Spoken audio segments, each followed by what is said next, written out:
On Sunday, July 12, 2026, President Donald Trump made the rounds of the Sunday shows, and for once the subject wasn't policy or politics.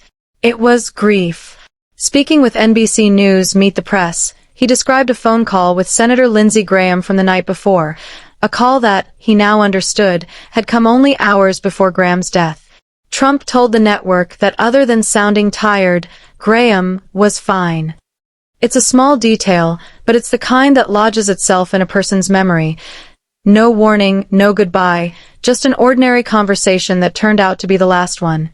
Trump's tribute on Truth Social called Graham one of the greatest people and senators I have ever known, and a true American patriot.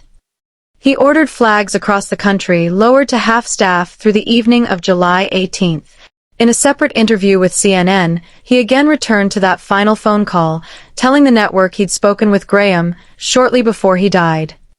Whatever word best describes how he sounded doing it, shaken, subdued, uncharacteristically quiet. Every network that spoke with him that morning noted the same thing. This was not a man delivering a routine political eulogy. This was personal. To understand why, you have to understand who Lindsey Graham actually was. Not just as a senator, but as a man who spent his entire adult life either fighting the people closest to him or refusing to let them go. Graham's last week alive was, by any measure, one of the most consequential of his career.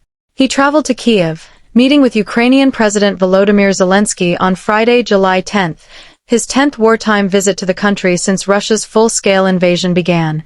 It was there on Friday that Graham announced a breakthrough. After more than a year of negotiation, he and his bipartisan partners had reached an agreement with the Trump administration to move forward on a long-stalled Russia sanctions package. That bill, legislation Graham had co-authored with Democratic Senator Richard Blumenthal of Connecticut since April 2025, was designed to squeeze the Kremlin's war economy by imposing sanctions on Russian political and military leadership, oligarchs, state-owned enterprises, and companies propping up Russia's defense industry, alongside steep tariffs on the largest buyers of Russian oil and gas. Blumenthal later told reporters he'd spoken with Graham literally hours before his passing, and said he had never heard him sound so exultant, having just learned the White House would finally back the bill after what Blumenthal called painstaking negotiations with the Treasury Department and the U.S. Trade Representative. Alabama Senator Katie Britt, who also spoke with Graham that Saturday night, said he told her it was going to be the most consequential thing of his long career. By any account, Graham did not die winding down. He died at the peak of what he considered his defining legislative achievement, having just secured, in his own mind, a real chance at ending a war he had spent years trying to stop. Graham returned to Washington on Saturday and, according to Trump, called him that evening to discuss unrelated legislative business. The president has said Graham sounded tired from the travel but otherwise unremarkable. Later that night, Graham was at his home on Capitol Hill when he was stricken. Emergency responders were dispatched, and photographs obtained by NBC News showed him being carried from his home on a stretcher and placed into an ambulance while police and fire crews gathered outside. He was 71 years old. His office released a brief statement in the early hours of Sunday morning. Graham had passed away from a brief and sudden illness. The statement asked for prayers and privacy during this incredibly difficult period and gave no further detail, which, predictably, left a vacuum that speculation rushed to fill within hours. By Sunday, the District of Columbia Medical Examiner's Office had released preliminary findings. Graham died of an aortic dissection, a tear in the body's main artery, caused by arteriosclerotic cardiovascular disease, a gradual hardening of the arteries. Officials were careful to describe the finding as preliminary, pending full toxicology and microscopic testing before a final death certificate would be issued. But the initial medical picture was consistent: cause and effect, a cardiac event, not something more exotic. That distinction mattered, because the exotic version of the story had already started spreading. Graham's death landed at a strange geopolitical moment. He was arguably the loudest hawkish voice in Washington on both Russia and Iran, having spent years pushing for tougher sanctions on Moscow and having publicly urged strikes on Tehran's nuclear program earlier in 2026. He died within roughly 24 hours of standing in Kyiv, in an active war zone, announcing a deal explicitly designed to hurt the Kremlin financially. For a certain kind of online observer, that timing alone was enough to raise the word poison, and some prominent commentators did exactly that, calling publicly for a toxicology investigation. It's an understandable impulse.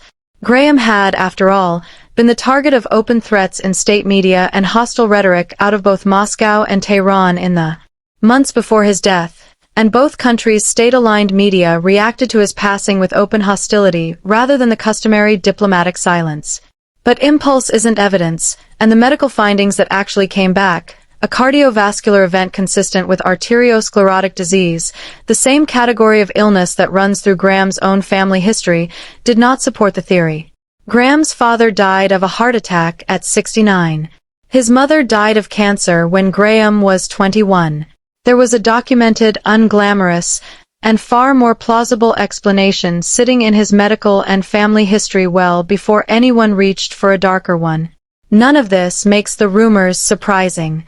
A sudden high-profile death with a vague initial statement is close to a guaranteed trigger for speculation in the current information environment. But it's worth being honest about what was actually established and what wasn't. The preliminary medical finding pointed to natural causes, and no official investigative body publicly contradicted that in the days that followed. For a man constantly surrounded by cameras, Graham kept one part of his life almost entirely out of the political conversation. He never married and had no children. The reason traces back to his early 20s. His mother died of cancer when he was 21. Roughly 15 months later, his father died of heart disease, leaving Graham as the effective head of a household that included his younger sister, Darlene, then still a teenager, in their hometown of Central South Carolina, where the family had lived behind their liquor store, restaurant, and pool hall. Rather than leave for a life untethered by that responsibility, Graham took legal custody of his sister and later formally adopted her so she could receive his military benefits. He spent years shuttling home to hold the family together while building a legal and military career. He served as a colonel in the Air Force Reserve and worked as a military lawyer before entering politics. When asked over the years why he never married, Graham tended to deflect with a joke rather than dwell on it. But the underlying reality was straightforward. He had effectively already raised a family by the time most people his age were starting one of their own. That biographical detail became newly relevant within days of his death. At President Trump's urging, South Carolina Governor Henry McMaster appointed Darlene Graham Nordunn, Graham's sister, the same person he'd raised as a young man, to serve out the remainder of his Senate term. She was sworn in that Tuesday. It is difficult to overstate how unusual that is. A senator's own adopted sister, the person whose life he rebuilt from a teenager's grief, taking his Senate seat days after his death. The current image of Graham and Trump as close allies obscures just how openly hostile their relationship once was. During the 2016 Republican primary, Graham was one of Trump's sharpest critics within the party, warning that nominating him would be disastrous for Republicans and describing him in some of the harshest terms any GOP figure used against a fellow candidate that cycle. After the January 6, 2021 attack on the Capitol, Graham stood on the Senate floor and declared he was done, count me out, in essence, done defending Trump. And yet within Trump's second term, Graham had become one of his most consistent Senate allies, a frequent golf partner, a regular late-night phone contact, and someone who described himself as effectively the president's point person on foreign policy. Trump, in turn, spoke about Graham with a warmth that stood out even by the standards of political tribute, telling interviewers that Graham would likely be remembered more fondly now than people appreciated him while he was alive, a comment that reads differently once you know how contentious their history actually was. That evolution wasn't limited to Trump. Democratic colleagues who spent years opposing Graham on substance offered some of the most pointed tributes after his death. Senator Adam Schiff of California noted that while he and Graham didn't often agree, Graham was never disagreeable.